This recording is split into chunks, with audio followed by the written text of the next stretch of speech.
Hello guys అందరికీ ఈరోజు మా ఇంట్లో స్పెషల్స్ వచ్చేసి మటన్ కర్రీ, బగారా రైస్, జొన్న రొట్టె గాయస్. మటన్ కర్రీ ఎలా చేసుకుందామో చూడండి. ఫస్ట్ అయితే ప్యాన్ పెట్టుకొని అందులో ఆయిల్, గ్రీన్ చిల్లీస్, ఆనియన్స్ వేసుకొని ఫ్రై చేసుకోండి గాయస్. దాని తర్వాత కొత్తిమీర, పుదీనాను బాగా కడిగి పెట్టుకోండి. సైడ్కి అయితే బగారా రైస్ ఉడికిపోతుంది. ఈలోపు ఇందులో అల్లం వెల్లుల్లి పేస్ట్ వేసి బాగా ఫ్రై చేయండి గాయస్, పచ్చివాసన పోయేంత వరకు. ఫ్రై చేసినాక కొంచెం పసుపు వేసి దానికి కూడా ఫ్రై చేయండి, పచ్చివాసన పోయేంత వరకు. ఇప్పుడైతే మటన్ వేసుకోండి గాయస్. మటన్ వేసుకొని బాగా కలుపుకోండి, కొంచెం సేపు ఫ్రై చేయండి. అలాగా ఫ్రై చేశాక 5 minutes లిడ్ పెట్టి వదిలేస్తే వదిలేయండి. దాని తర్వాత కొత్తిమీర, సాల్ట్ వేసుకొని కూడా లిడ్ పెట్టండి కలుపుకొని.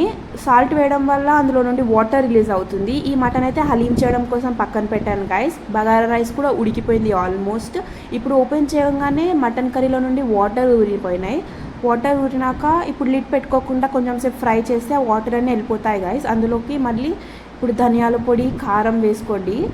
మీకు ఎంత స్పైసీనెస్ కావాలంటే అంత కారం వేసుకొని కలుపుకొని కొంచెం సేపు ఫ్రై చేశాక టొమాటోస్ వేసి కలుపుకోండి గాయస్. టొమాటోస్ మగ్గేంత వరకు కాసేపు ఇలా ఫ్రై చేయండి. దాని తర్వాత ఇప్పుడైతే గరం మసాలా, పెప్పర్ పౌడర్ కూడా వేసాను. ఆ క్లిప్ అయితే మిస్ అయిపోయింది. దాని తర్వాత కొన్ని వాటర్, కొత్తిమీర వేసి లిడ్ పెట్టండి. కుక్కర్కి లిడ్ పెట్టేసి ఒక 5 to 6 విజిల్స్ వచ్చేంత వరకు వెయిట్ చేయండి గాయస్. 5 to 6 విజిల్స్ రాకపోతే ఇంకా కొంచెం ఎక్కువ కూడా పెట్టుకోవచ్చు, మటన్ని బట్టి ఉంటుంది అది. అండ్ స్పైసీ మటన్ కర్రీ అయితే రెడీ అయిపోయింది. ఇలాంటి మోర్ ఫుడ్ వీడియోస్ కోసం సబ్స్క్రైబ్ చేసుకోండి, కమెంట్ చేయండి, లైక్ చేయండి, షేర్ చేయండి. Bye guy.